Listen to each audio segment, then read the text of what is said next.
Isn't it exciting about our getting married?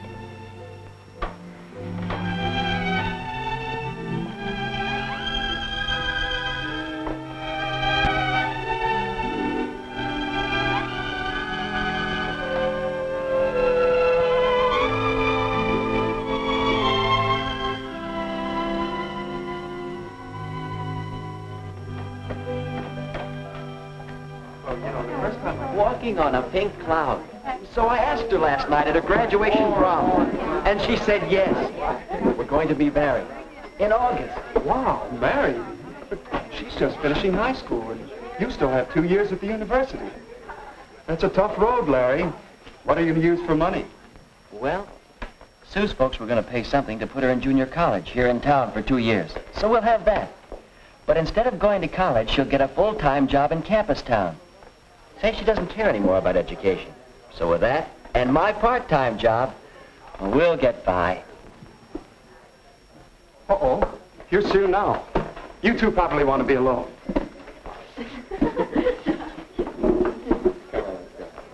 Sue, honey. Oh, Larry. Well, what's the matter? It's the folks. We had a terrible scene. I couldn't sleep a wink. They don't approve. They say I'm too young. They want me to finish 2 more years of schooling before I even get engaged. Oh, Larry. Oh, buck up, sweetheart. They can't stop me. Relax. And act normal till after your graduation next week. Then I can borrow Phil's car. Down to Greenville. There's a justice of the peace down there. We'll elope, honey. But, Larry, I wanted a church wedding. And all the parties and showers for me, too, and my folks. That would break Mom's heart. Well, we're the ones that are getting married, not your folks. I don't know, Larry. I read somewhere that a marriage without parents' approval has 2 strikes on it from the start. But if eloping's the only way... No, maybe it isn't. Maybe you could convince your folks that you should get married. But how, Larry? How? Say, I'll bet we could get some advice from the marriage counselor over at the church. His name is Hall. Phil told me about him. He teaches a course in marriage and family living at the college. Do you think he could help me with my folks? Well, it's worth a try, isn't it?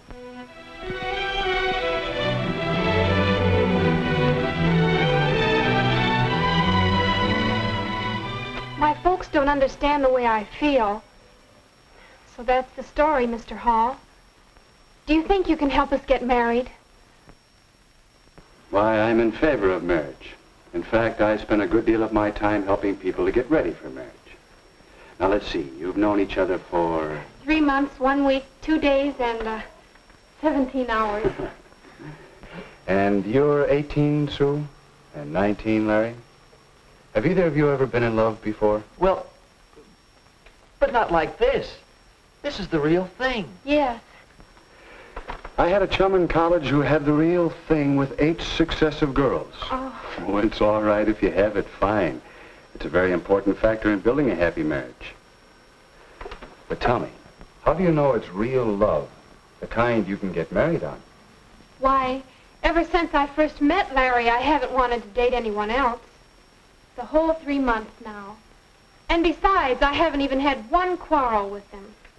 No quarrels? Why not? No differences of opinion? Or no opinions? What do you talk about on your dates?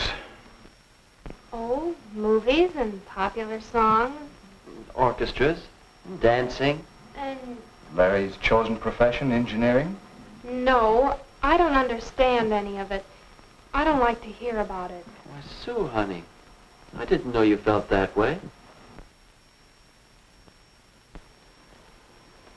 Well, it seems you two may have some things to talk over and settle. Might well ask yourself some questions before you get too serious about marriage. Well, what do you mean? What sort of questions? Well, questions for Cupid. You might say he should ask them before he fires those arrows. We call this Cupid's checklist. First, do you have similar backgrounds, similar bases for your ideals and standards? Second, Are you real friends? Comrades, pals, through thick and thin? And third, do you both understand marriage? Oh, not the kind in most movies or in most popular songs, but the real everyday kind of marriage, between real people. Do you understand it? Well, golly, Mr. Hall, I don't know the answers to all those questions. I just know that I'm in love with Sue. Is that bad? No, that's good. Sure. And it's good when you recognize that you don't know the answers. It's a good sign. I don't know. I think we're friends. And maybe we can understand marriage, but backgrounds, how do they affect getting married? Well, come over here a minute. Perhaps I can show you what I mean. What's that? I call it a marriage development board. It represents the psychological distance between a husband and a wife from the time they are born until they die. Yeah, but what does it all mean? Well, let's set it up for you and Sue. When you are born, you inherit a great many differences from your parents. That's part of your background. That makes sense, all right. Now, as you grow up, you each develop separate and unique personalities. Your mental growth, your emotional outlook, your standards and ideals. Larry, your distinctly masculine outlook on life, and Sue, your feminine way of looking at things, your capacities to love and be loved. In these and many other ways, you each acquire a background. So that when you first met, you were probably farther apart, probably more distinct individuals than when you were born. But I don't want to marry a girl like me. I want to marry a man like him. So even though we're close together here, we don't know how far apart we are there. That's right. When you two met, there was probably an early physical reaction, a romantic attraction that pulled you together, a love appeal that hit you sort of boing.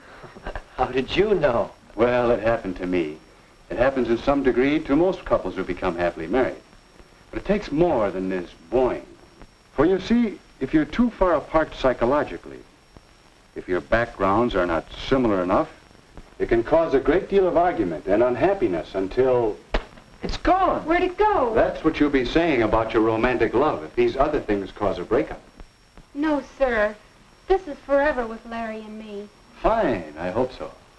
But don't you think it's wise to take time to find out how much strain these differences might put on your romantic love? But there isn't any time. Larry's going away in a couple of months. Yes.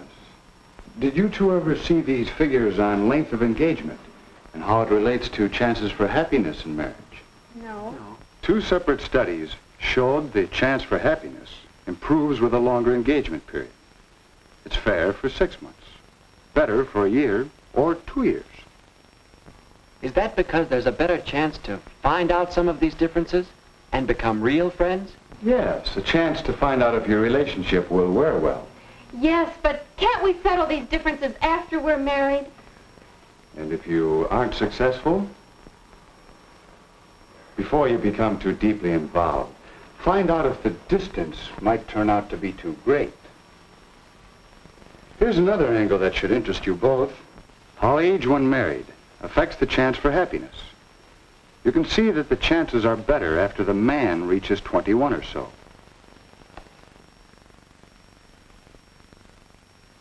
And the same studies showed that the woman must be 19 or 20 before the chances for happiness begin to be good. But why? What's the difference between 19 and 21 or so? The difference is in you the next few years. You, Larry, and you, Sue. Young people seem to change and mature in these years from 18 to 21 or even later. So that a person you might marry at 18 or so will seem like quite a different person to you a few years later. Gee, hon. Doesn't take an engineer to see that we're on the bad part of the curve of these graphs. All of them. Yeah. I see our chances aren't so good now. What are we going to do? I thought you were going to help us get married.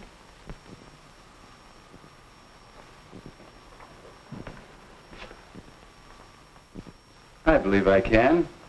I think you two have a lot of what it takes to build a successful marriage. And yet, you wouldn't try to plan and build a house in 3 months, would you? Shouldn't a marriage have better planning? If you two are going to build a successful family team that will last for 40 or 50 years, how long do you think it should take to get ready for it? All right. How do we know when we've done it? When the two of you are ready for marriage, you'll sense a new feeling between you.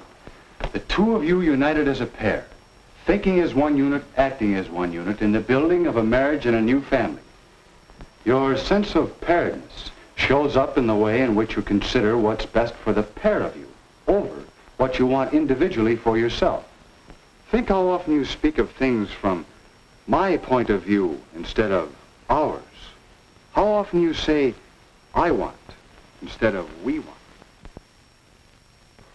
I guess it wasn't my folks that needed convincing, it's me. I mean, it's us, isn't it, Larry? Yeah, we'll say. And so, in terms of the checklist for Cupid, Larry and Sue began to examine their readiness for marriage. Do we have similar backgrounds? Do we agree on our religious beliefs? And have the same feelings about religion in general? Do we have the same ideals and standards and tastes?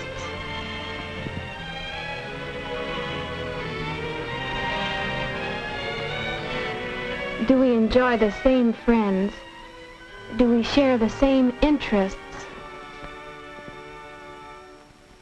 And what about Sue and me? Are we real friends?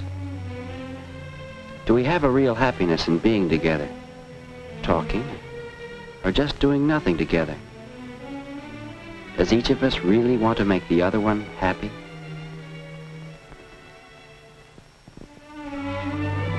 Do we have a real interest in each other and a sense of pride in each other?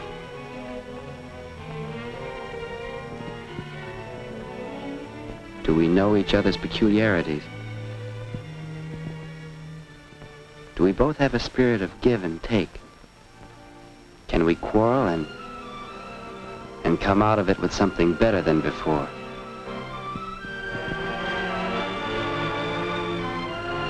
Do we really understand marriage? Do we understand the social aspects of marriage? Have we an understanding about money matters and how important it is to have enough money to do more than just get by? Do we understand the physical aspects and the family side of marriage? Do we know how much work there is to a marriage? And overall, do we have a feeling of paired unity? Those questions were helping us to find out just how strong our relationship was and helping us to strengthen it. So the next time we called on Mr. Hall, we realized how much he had been helping us. He had been talking for some time with our parents, and there seemed to be general agreement that Sue and I now had a much better idea of just how much psychological distance still separated us. If you want to, Sue, your mother and I, we can make arrangements for you to begin school at State U this fall with Larry instead of at the junior college. If we want to. Then, if you two get along, in school, that is, if you continue to reduce the psychological distance, then perhaps at Christmas vacation or at Easter vacation, we'll be glad to announce the engagement. Oh, Larry! And then we can be married when Larry graduates in 2 years. I mean, 1 year and 10 months and 3 days. Yes, if the engagement period gives you two the opportunity to work things out together. If you both still want it. I guess you might say we're engaged to be engaged. And Mr. Hall, we both want to thank you. And say, now do you think we have anything more than... Boing! Why, yes, I think you've made a good start towards getting ready for marriage.